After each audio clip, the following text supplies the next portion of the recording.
বিদেশি কেউ ভোটার তালিকায় নাম তুললে ম্যাচিংয়ে খতিয়ে দেখা হবে। গতকালই দিল্লিতে ঘোষণা করেন মুখ্য নির্বাচন কমিশনার জ্ঞানেশ কুমার।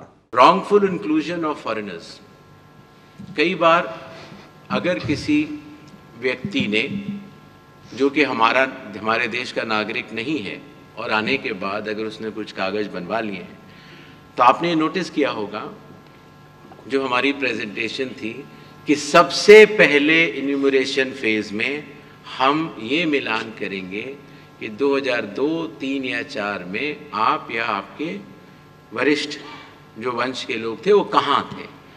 अगर उससे मिलान हो जाता है तो फिर ये बात खत्म हो जाती है। जो लोगों का मिलान नहीं होगा उनको नोटिस जारी होगा और नोटिस जारी होने के बाद उन्हें वो कागज़ दिखाने होंगे और उसके साथ साथ ये भी बतलाना होगा कि 2003 में वो कहाँ थे। কোনো বৈধ ভোটারের নাম বাদ যেতে দেব না। বৈধ ভোটারের নাম বাদ গেলে তীব্রতর হবে আন্দোলন। প্রতিক্রিয়া তৃণমূল নেতা কাজল শেখের।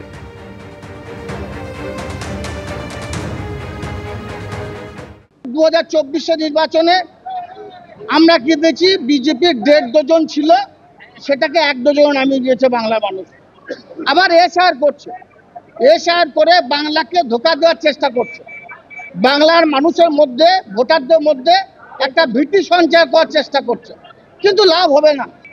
যদি এসআইআর নাম করে একজন বৈধ ভোটারের ভোটার লিস্ট থেকে তার নাম বাদ যায়, যদি বীরভূম জেলার একজন নাগরিকের নাগরিকত্ব হরণ করা হয়, তার সাংবিধানিক অধিকার থেকে তাকে দূরে সরিয়ে রাখা হয়, তাহলে বীরভূম জেলার যারা মামাটি মানুষের সৈনিক আছে তারা চুপ করে বসে থাকবে না।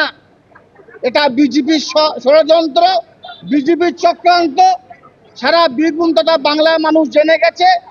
তাই যারা বিজেপি নেতা নেত্রী আছেন তাদেরকে বলবো, সাবধান হয়ে যান। এসআইআর হোক, কিন্তু একটাও ভোটার যেন তার ভোটাধিকার অধিকার থেকে বঞ্চিত না হয়, তাহলেই তোমাদের কপালে বিপদ আছে। পশ্চিমবঙ্গের সরকার বাংলাদেশের সরকার হয়ে গেছে। বিস্ফোরক গিরিরাজ সিং। এসআইআর নিয়ে মমতা বন্দ্যোপাধ্যায় সহ বিরোধীদের আক্রমণ করলেন কেন্দ্রীয় বস্ত্রমন্ত্রী।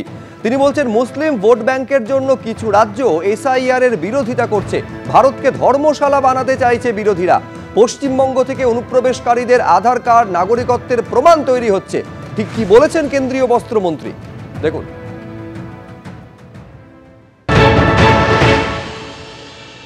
चुनाव आयोग को धन्यवाद दूंगा मैसिव रूप में, लेकिन कुछ राज्य ऐसे हैं जो एसआईआर का विरोध कर रहे हैं। एनडी गठबंधन इसका विरोध कर रहा है। अब बंगाल की सरकार तो लगता है बांग्लादेश की सरकार बन गई है, लेकिन अब इस देश में जितना जरूरी एसआईआर है उतना जरूरी सीए कानून बन गया और एनआरसी भी अब देश में उतना ही जरूरी है। ये लोग विरोध क्यों करते हैं? केवल मुस्लिम का वोट लेने के लिए भारत को धर्मशाला बनाना चाहते हैं। बंगाल से भेजा जाता है घुसपैठिए को और बंगाल उसका नर्सरी नहीं फैक्ट्री हो गया है। उसको नागरिकता दिलाने का, आधार बनवाने का, ये ममता बनर्जी वोट के खातिर देश को बेच देना चाहती। মারাত্মক অভিযোগ করেছেন গিরিরাজ সিং। অনুপ্রবেশকারীদের নাগরিকত্ব দেওয়ার ফ্যাক্টরি হয়ে গেছে, কারখানা হয়ে গেছে পশ্চিমবঙ্গ। শুধুমাত্র ভোট পাওয়ার স্বার্থে এই সমস্ত কাজ করা হচ্ছে বলছেন গিরিরাজ সিং। পাল্টা তৃণমূল মুখপাত্র অরূপ চক্রবর্তী কি বলছেন, দেখুন।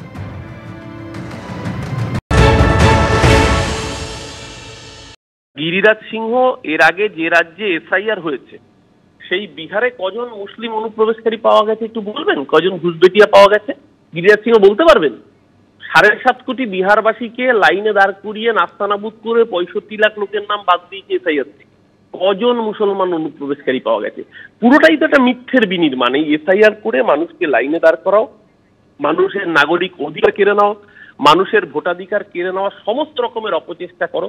আর তার সাথে সাথে একটা জিনিস খুব পরিষ্কার, এই পশ্চিমবঙ্গের বুকে ওরা জানে ভোটে জিতবে না, যেহেতু ভোটে জিতবে না, মানুষের ভোটে জিততে পারবে না, তার জন্য গায়ের জোরে ভোটাধিকার লুট করার একটা পরিকল্পিত অপকৌশল। এসআইআর এর মাধ্যমে কোনো বৈধ নাগরিক নাম বাদ দেওয়ার অপচেষ্টা সর্বশক্তি দিয়ে তৃণমূল কংগ্রেস গণতান্ত্রিকভাবে রুখবে।